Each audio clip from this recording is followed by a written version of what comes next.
Donc bien sûr, lorsque tu cherches conseil, quémande conseil envers une personne taqi, qui craint Allah. Donc tu sais que il va te donner un bon conseil, même si ça doit contredire tes passions. Mais si c'est pour demander conseil à n'importe quel musulman, alors il n'y a aucun intérêt. Il n'y a aucun intérêt. Car malheureusement, la plupart des musulmans de nos jours ne suivent que leur passion. Sinon, on serait tous bien guidés.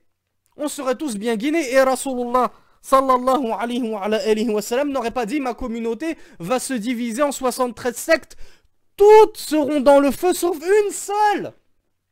Il y a un 73e des musulmans qui va aller, qui se cramponnera à la vérité. Et tout le reste, et c'est pas un 73e, c'est une erreur de ma part de dire un 73e, c'est une secte sur 73, sachant que cette secte, plutôt ce parti de la vérité, qui est sur la vérité, ne représente même pas un 73e des musulmans, puisqu'ils seront vraiment en infériorité numérique. Peut-être qu'ils représentent par exemple 1/1000e. Il y a un musulman sur 1000 qui s'accroche à quoi? Ils lui ont demandé, les compagnons, c'est quoi ce groupe? Il a dit: c'est le groupe sauvé. C'est ma'ana alayhi wa ashabi. C'est ceux qui sont sur ce que moi je suis et mes compagnons. En termes 2021, ça s'appelle comment? As-Salafiyya. Ah oui, moi je vais pas noyer le poisson dans l'eau comme Vincent Souleyman. Salafia ou Ash'ariya, suivez qui vous voulez, de toute façon vous êtes dans le vrai, vous êtes tous des Ahlus Sunnah wal Jama'a, allez suivre les tablirs, allez suivre les soufis, c'est bon. Tant que, comme il a dit Vincent Souleyman, c'est pas là-dessus qu'on sera interrogé dans notre tombe. Allah il va pas nous demander si on a interprété ses noms et ses attributs, etc. Allah il va juste nous demander si on l'a adoré. Subhanallah. Et qu'est-ce que tu fais de ce hadith, oh Vincent? Qu'est-ce que tu fais de ce hadith? Toutes dans le feu. Toutes ces factions dans le feu sauf une. Ma'ana alayhi wa ashabi. Est-ce que les Ash'arites, les Ash'a'ira, sont ce sur quoi était le messager d'Allah et ses compagnons? D'ailleurs, ce Vincent qui égare, comme je vous l'ai dit, il aurait fallu prendre des notes. Je n'ai plus tout en tête, mais il a commencé cette vidéo en disant: à la base, ils ont toutes les mêmes bases, ils ont tous les mêmes fondements. Les Ash'arites, les Salafites, etc. Ce qui est faux. Et je vous renvoie à une vidéo de notre défunt Cheikh Mohamed Ismail Al-Mundakar, rahimahullah, qui est décédé il y a quelques mois. Je crois que malheureusement la vidéo n'est pas sous-titrée. Et pour ceux qui comprennent un peu la langue arabe, cherchez la vidéo où on lui a posé la question: est-ce que Ibn Hajar al-Asqalani et An-Nawawi étaient des Ash'arites? Il a tout résumé en quelques minutes. Je crois que la vidéo fait seulement un quart d'heure. Elle est magnifique cette vidéo. Il vous explique que Al-Ash'ira, contrairement à ce que prétend ce manipulateur de Vincent Souleyman, qui prouve d'une part son grand égarement et d'autre part sa grande ignorance, puisqu'il parle de ce dont il n'a aucune maîtrise, les Ash'ira, ils ont plusieurs fondements. Cheikh Al-Mundakar nous a dit que l'un de ces fondements, oui, c'est le ta'wil ou le tafwid. C'est dire que parmi les noms et attributs d'Allah, il y a des attributs dont on ne connaît pas le sens. Al-Yad, on ne connaît pas le sens. On l'affirme. Nuthbitul yad lillah. On affirme, on dit oui, Allah a une yad. Mais en français, ils seront incapables de traduire. C'est pour ça que parmi les égarés Ash'ira, ils seront incapables de traduire Istawallahu ala al-arsh. Rahmanu ala al-arsh istawa. Yadullah, wajhullah. Toutes ces choses-là, ils seront incapables de les traduire, car s'ils les traduisent, ça veut dire qu'ils en ont compris le sens. Or, selon leur doctrine, nul n'en connaît le sens en dehors d'Allah.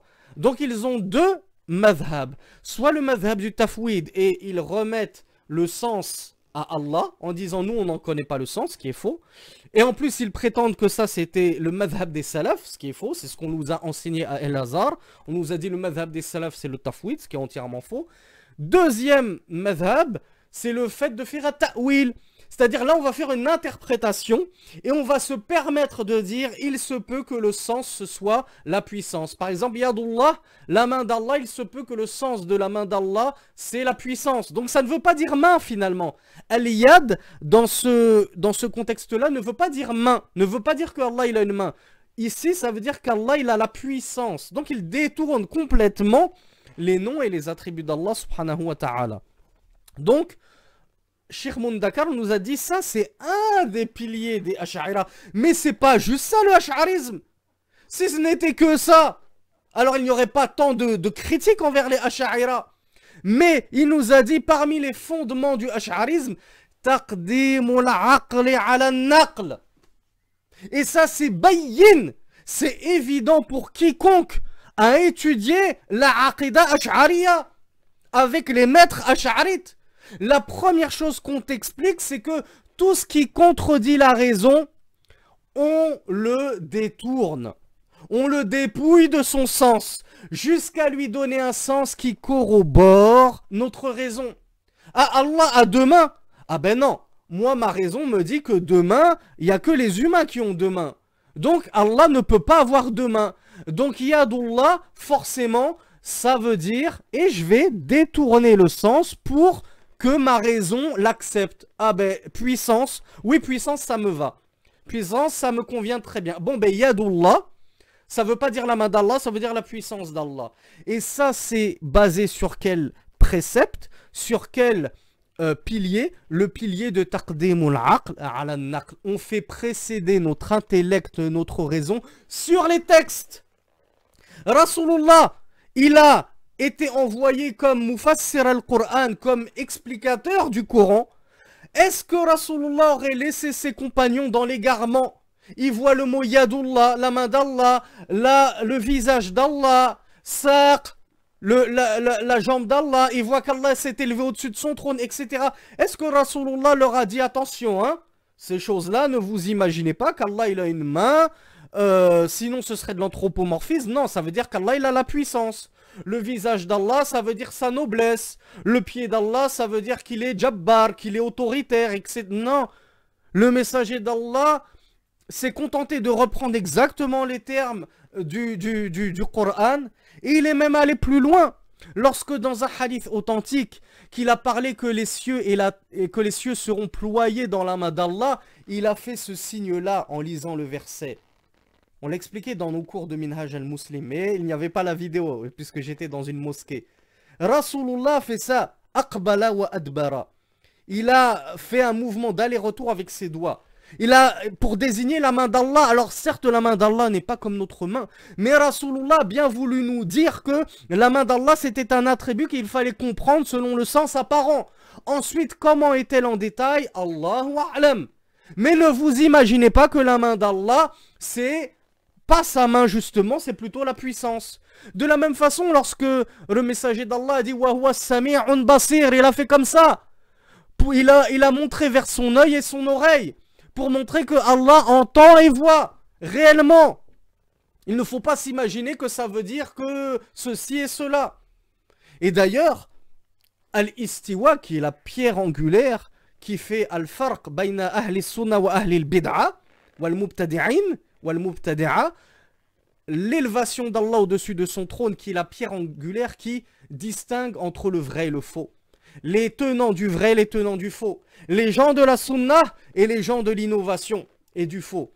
Eh bien, l'istiwa, on vous invite à consulter l'ouvrage qu'on a traduit, le précepte de Marrakech, de Cheikh al-Islam ibn Taymiyyah, qui est une perle en cela, et qui vous rapporte une grande partie des propos des salafs, et des grands imams de notre Ummah. Et vous voyez, qu'est-ce qu'on dit les salafs? Contrairement à ce que dit, et encore une fois, un grand mensonge éhonté de la part de ce Vincent Souleyman, qui dit les salafs n'ont jamais expliqué clairement les noms et attributs d'Allah.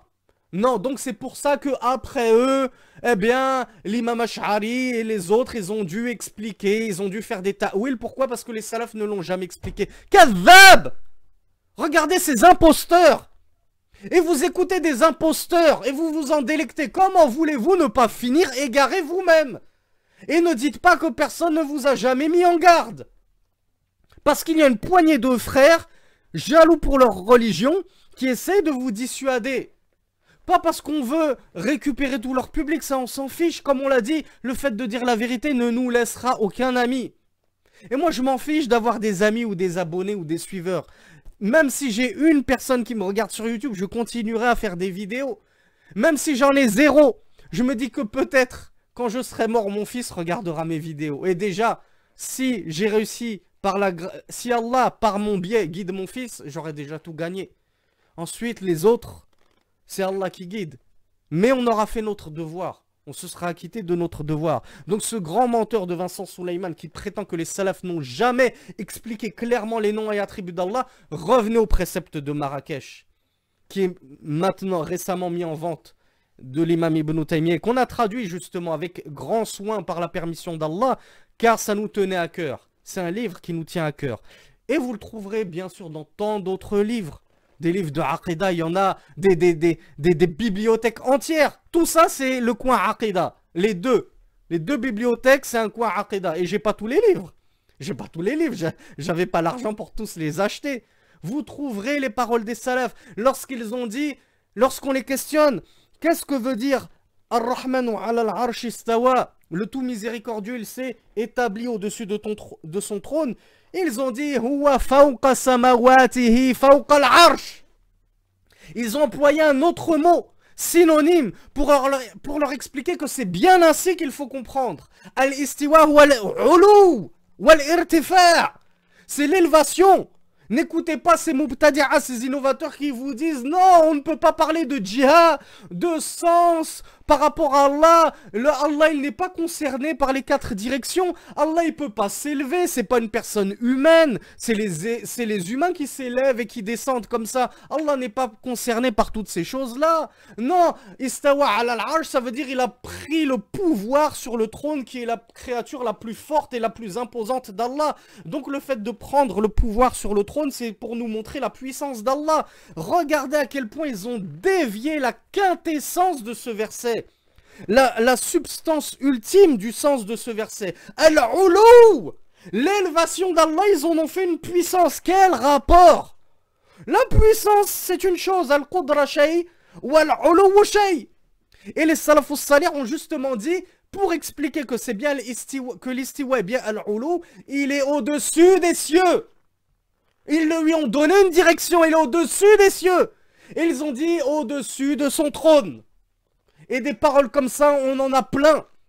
Et les salafs sont allés encore plus loin, comme on l'a traduit dans le précepte de Marrakech. Ils ont dit bidhatihi, en personne. Ne commencez pas à écouter ceux qui vous disent ça veut dire que sa puissance est au-dessus de toute puissance. Non, c'est Allah lui-même. Par sa personne, son être, son essence, qui s'est élevé au-dessus des cieux, élevé au-dessus de son trône.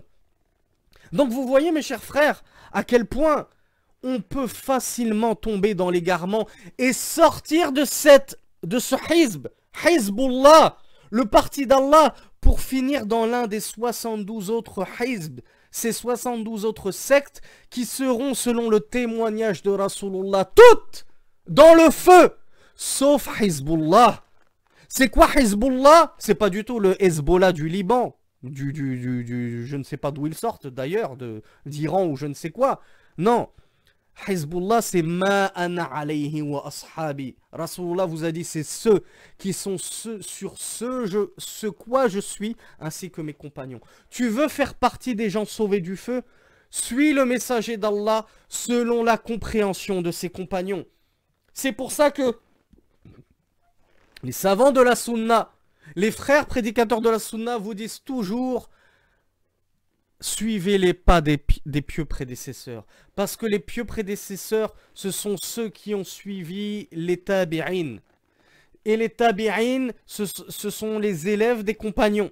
Et les compagnons, ce sont ceux qui ont suivi Rasulullah. Et tous ceux-là font partie des pieux prédécesseurs. Et quiconque cherchera la guider, quiconque cherchera la croyance authentique ailleurs et des siècles après les pieux prédécesseurs ne trouvera qu'égarement et perdition.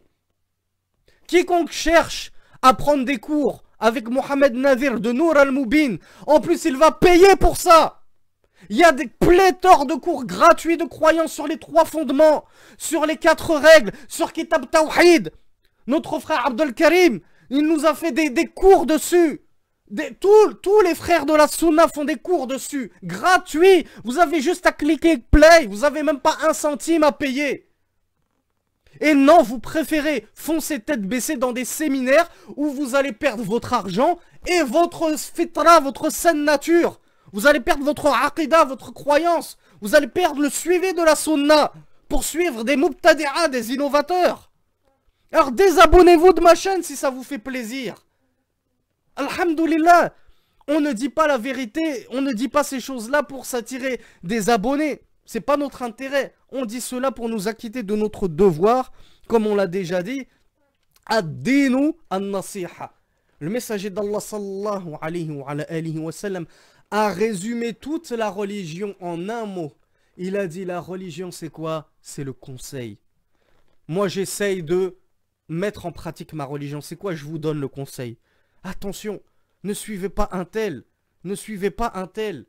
Écoutez les prédicateurs de la sunna, suivez les savants de la sunna, suivez ceux qui sont conformes avec